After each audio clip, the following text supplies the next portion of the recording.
Como lo hemos anticipado, continuamos con el licenciado Diego Cambría para hablar de la economía doméstica. Esto de llegar a fin de mes. Nuestro consultorio económico de cada semana. El consultorio económico, tal cual. Buenos días, Diego. Hola, Julieta, buenos días. Bueno, un placer que estés por acá. ¿Es posible llegar de manera saludable a fin de mes? ¿Existen recetas para llegar a fin de mes? ¿Hay fórmulas? No hay fórmula, pero puede existir recetas. Sí, a ver. O sea, recetas existen, formas existen.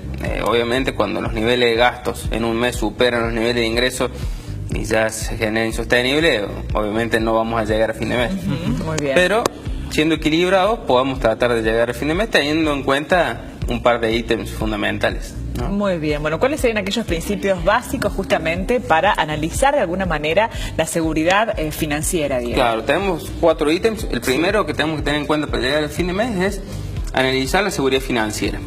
¿Qué es esto? Por ejemplo, si nosotros decimos que llegamos a fin de mes sin problemas, que nos está sobrando la plata, que tenemos planificadas ya las vacaciones del verano 2018, de que cuando queremos salir a comer podemos salir a comer y cambiar el auto 2 veces por año si queremos, bueno, esta columna no es para esa persona precisamente. Claro, y que pero la mayoría de las personas nos encontramos del en otro lado, ¿no? claro, Los que somos así menos que, organizados. Claro. No, y además donde existe una verdadera restricción presupuestaria, que eso lo vamos a ver en el ítem anterior, siguiente, que es el presupuesto personal. O sea, no siempre los niveles de ingreso dan para todo. Claro. O sea, en la economía se conoce como el costo de oportunidad, que esto es lo que el costo que tiene no incurrir en esto por incurrir en esto otro. Claro. Bueno, primero tenemos que evitar las deudas. Las deudas son fundamentales. O sea, evitar las deudas, ¿en qué sentido? Saber que el ratio de deuda no me avance por sobre mis ingresos. O sea, el porcentaje deuda e ingreso. ¿Es malo tener deuda? Porque en la semana me estuvieron consultando en forma particular, ¿es malo? No, no es malo tener deuda, pero siempre que vos tengas anclada la deuda con futuros ingresos. Sí, O sea, que uno sepa, que es lo que hablamos la semana pasada, que uno sepa responder frente a esta deuda. Claro. Entonces, una persona que tenga 50.000 pesos de ingresos mensuales contra una que tenga 15.000 pesos de ingresos mensuales, uno dice, la de 50.000 pesos está más vulgarmente holgada, diríamos, está más cómoda para poder resolver. Pero hay que ver cuál es el ratio, porque si tenemos 25.000 de tarjeta, más 10.000 de un crédito hipotecario, más unos 7.000 del crédito del auto, cuando uno quiere ver lo que ingresa, prácticamente en un porcentaje superior al 70% va a pagar deuda. Claro. Pero si una persona con 15.000 pesos tiene la tarjeta, por decir, o un crédito en una casa electrodoméstico por un total de 2.500 pesos, la tasa de deuda es muy inferior. Entonces, esa es una cuestión a tener en cuenta en un primer momento. Otra cuestión es controlar el gasto, y el control del gasto me puede inferir a mí en un aumento de patrimonio. Uno dice, ¿y cómo puedo controlar el gasto? En cosas diarias uno puede controlar el gasto. Por ejemplo, en la cocina. En la cocina uno puede controlar el gasto. En los servicios uno puede controlar el gasto. Un caso particular mío de hoy. Miro la factura del servicio de cable y digo, me aumentó mucho con relación a hace 3 meses atrás. Llamé a la empresa de cable y ya tuve un 30% de descuento. Muy bien. Entonces esto significa hay que actuar en consecuencia de los aumentos, ¿no? Entonces eso muy ayuda. atentos. Claro. Eso ayuda, eso ya lo vamos a ver después cuando hablemos de los presupuestos personales, la importancia de tener los registros y de saber cuándo me puedo aumentar. Una empresa de servicios, ¿no? Con un solo llamado pueda disminuir en un 30% una tarifa, bueno, y hay todo un trasfondo, ¿no? Entonces, y como eso también, el saber aprovechar las ofertas cuando están, pero volver a lo que hablamos la semana pasada, no comprar por comprar y no endeudarse por endeudarse. O sea, no porque lo veamos barato lo vamos a comprar y después se termina venciendo en la alacena de nuestra casa. Muy bien, pero bueno, estamos también en una época en donde las liquidaciones, la verdad que son muchísimas, muy tentadoras. Bueno, vamos a hablar al respecto, ¿no? Si aprovechar o no las liquidaciones, ¿no? Sí, en todos los rubros. En todos los rubros hay que ver de acuerdo a la necesidad y la planificación que uno tenga, ¿no? Si realmente es algo que uno lo ve que en el corto y mediano plazo le da utilidad, es interesante. Sí. Pero cómpralo porque lo encontró barato,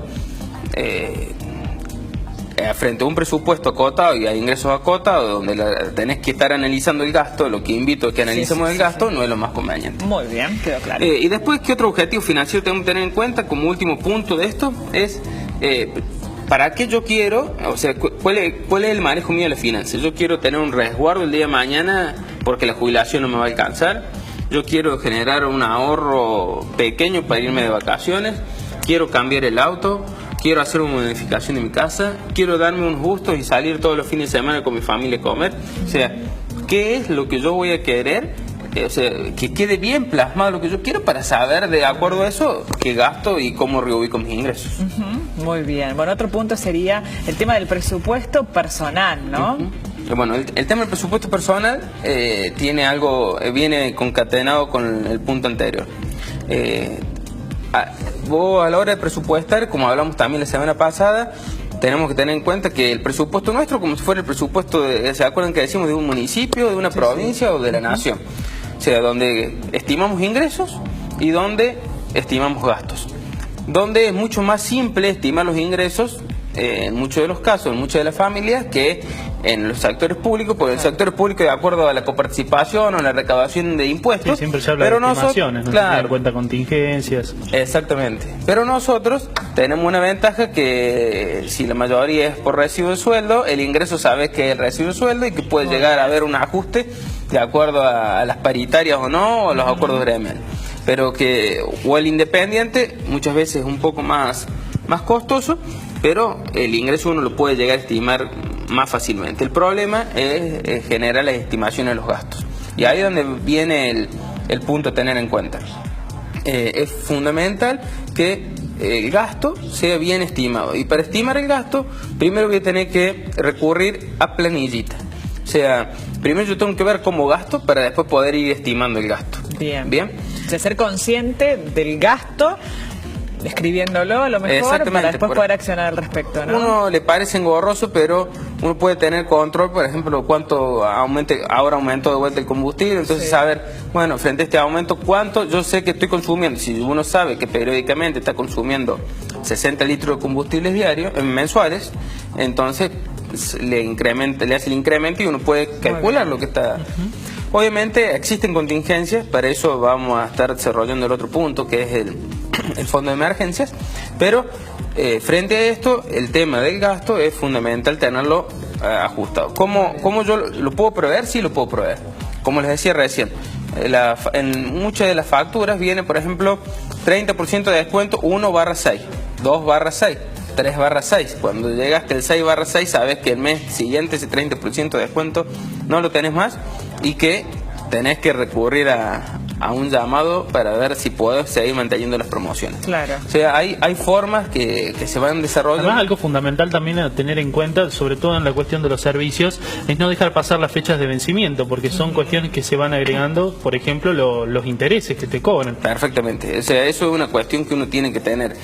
Junto con ese registro, en la misma hojita, poner los vencimientos. O sea, uno sabe, bueno, cuándo vence el teléfono, cuándo me vence el alquiler, cuándo vence los distintos servicios, el gas, la luz, etcétera. Y después saber, porque hay meses que hay servicios que son bimestrales, entonces sabes que este mes no lo tengo, que voy a tener, pero no significa que esta plata tengo que ser previsor para el mes siguiente. Claro. O sea, hay que tener ciertos equilibrios. Una cuestión importante en esto de armado presupuesto es esto. Hay gente que dice: tengo 10.000 pesos y me alcanza con 10.000 pesos. Tengo 9.000, me alcanza con 9.000. Tengo 15, me alcanza con 15. Nunca puedo ahorrar nada. En esto de gastarse todo, ¿no? Entonces, frente a esto de el gastarnos todo, la invitación es esto, a generar una tasa de ahorro que es como si fuera el sueldito mío dentro de mi casa. O sea, yo digo, bueno, de este sueldo, el 5% queda aparte. El 2%. Invitarlo a un porcentaje bajo para ir invitándolo que mes a mes lo vayamos ajustando, y solo si llevamos registro nos vamos a dar cuenta cuánto podemos.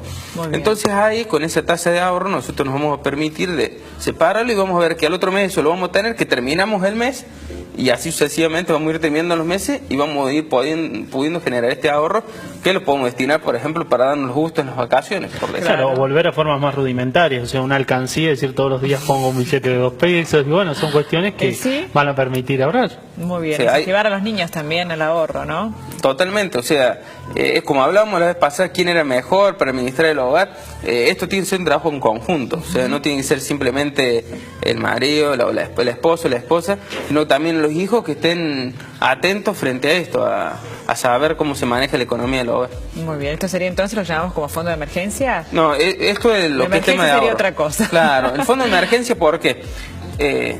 Hablar de fondo de emergencia es similar a esto, es destinar algo, pero no para los gustos, sino para las emergencias. Bien. Por ejemplo, me encontré que venía en el auto y se me quedó parado el auto, mecánico. ¿Cuánto sale el mecánico? 1.500 pesos.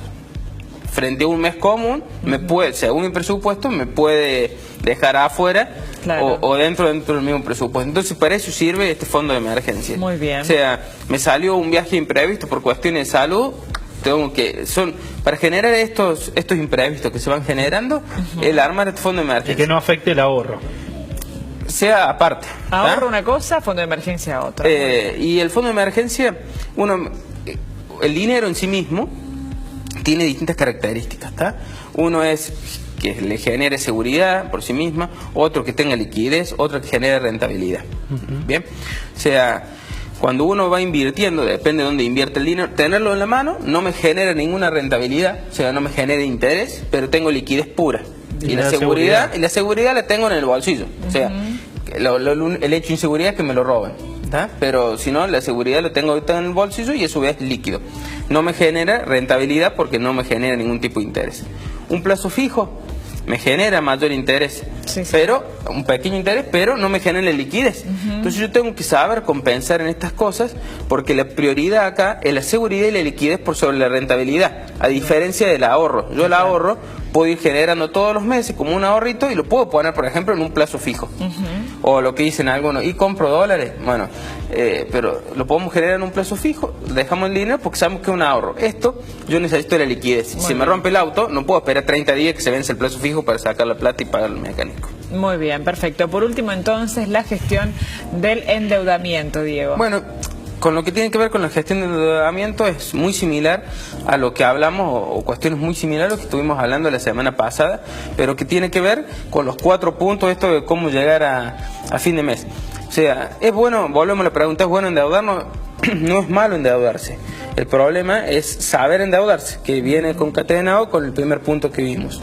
Es bueno, ¿por qué? Porque puede solucionar un problema inmediato, sí. Nos soluciona esos problemas, soluciona los problemas de emergencia financiera, pero siempre tenemos que tener en cuenta que hay que mantener estos costos que te generen endeudarse anclados. O sea, muy bien. porque como hablamos la semana pasada, tener simplemente, pagar los mínimos de la tarjeta, el séptimo mes que paguemos mínimo de la tarjeta, claro, los costos financieros ya empiezan a tener un factor, un porcentaje preponderante dentro del presupuesto familiar. Muy bien, bueno, muy claro. Vamos a repasar cada uno de estos puntos, claro, los 4 sí. puntos que hay que tener en cuenta y que pueden ver. ayudarnos a llegar a fin de mes o a tener al menos una administración más ordenada de nuestros presupuestos. Vamos a repasar estos puntos entonces. Y los ponemos en pantalla entonces. Muy bien, con todo lo que nos dejó esta charla con el licenciado en Economía Diego Cambría en nuestro consultorio económico, de economía doméstica, por supuesto. En primera instancia, entonces, analizar la seguridad financiera, esto de evitar endeudarse, controlar los gastos, aumentar el patrimonio despacio y plantearse los objetivos financieros. En segundo lugar, el presupuesto personal. ¿De qué manera lo vamos a administrar? Armando un presupuesto mensual, evaluando los ingresos y, por supuesto, analizando los gastos. Muy bien, y en tercer lugar, el fondo de emergencia. ¿Dónde colocarlo? Tener en cuenta liquidez, seguridad y rentabilidad con respecto al dinero. Y en cuarto lugar, la gestión del endeudamiento, aumentar nuestro poder adquisitivo, mejorar nuestro nivel de vida, solucionar emergencias financieras y mantener los costos de los créditos a niveles razonables. 4 puntos que pueden ayudarnos a hacer más fácil nuestro día a día también. Muy bien, muchísimas gracias, Diego, por tu tiempo. Saludos a la familia también, bueno, que te han venido a acompañar. Muy bien.